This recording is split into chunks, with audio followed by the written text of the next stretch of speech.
Commission এবং প্রত্যেকটি উপজেলায় একটি নাগরিক কমিটি গঠন করেছি, যাতে পুলিশের কার্যক্রম স্বচ্ছ এবং দুর্নীতিমুক্ত থাকে। আমাদের আরেকটি গুরুত্বপূর্ণ সুপারিশ হল কমিউনিটি পুলিশিং।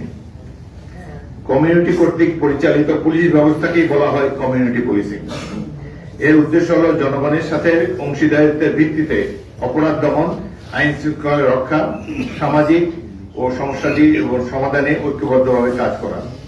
কমিউনিটি পুলিশিং এর মাধ্যমে সমাজে বিভিন্ন অপরাধ প্রবণতা এবং সামাজিক অস্থিরতা কমবে, পুলিশ এবং জনসাধারণের মধ্যে দূরত্ব হ্রাস পাবে, জনসচেতনতা বৃদ্ধি করবে এবং আইনের শাসন জোরালো হবে।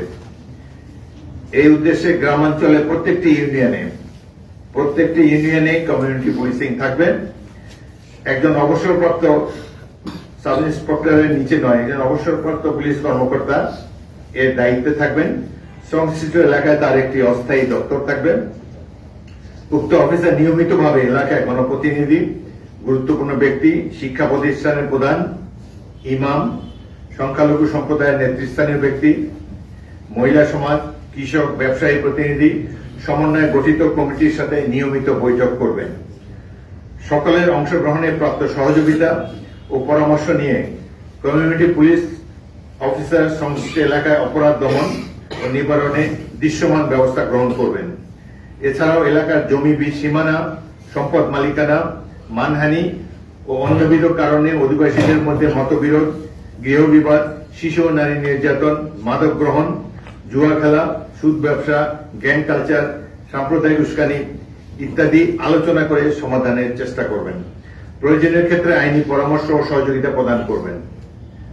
প্রতিকূল পরিস্থিতিতে পুলিশ ও জনগণ মিলে নিরাপত্তা পেট্রোলিং এর ব্যবস্থা করবেন। নিয়োজিত কমিউনিটি পুলিশ অফিসারের বেতন ভাতা সংশ্লিষ্ট স্থানীয় সরকার কর্তৃপক্ষ বহন করবেন।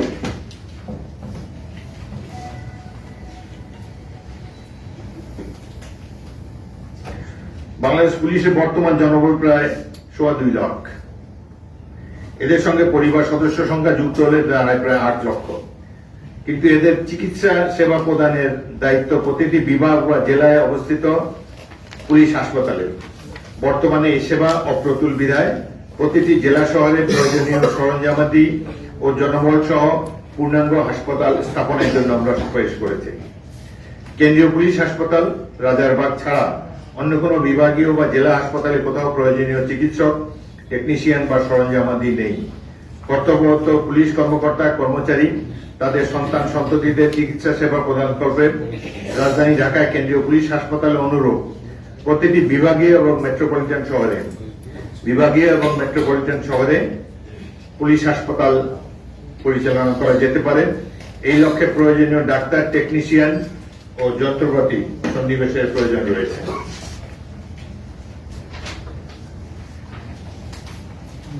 অস্ত্রধারী পুলিশকে সর্বাবস্থায় মানবিক ও জনগণের প্রতি সংবেদনশীল আচরণ করতে হবে।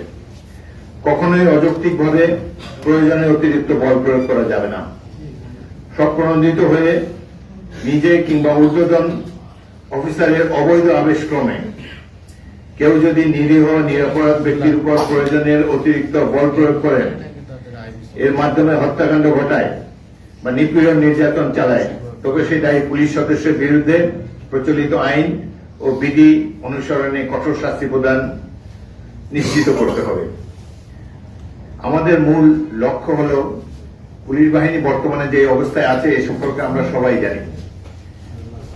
5ই আগস্টের পর 488 জন পুলিশ কর্মকর্তা ক্যান্টনমেন্টে সেনা কর্তৃপক্ষের আশ্রয় গ্রহণ করেছিল। এই 488 জনের প্রত্যেকেই অপরাধী, দুর্নীতিবাজ কিংবা গুম খুনের সাথে জড়িত। এই কারণেই তারা সেখানে আশ্রয় করেছেন। এদেরকে আশ্রয় দেওয়াটি সামরিক বাহিনীর পক্ষে সঠিক কাজ হয়েছে বলে আমি মনে করি না।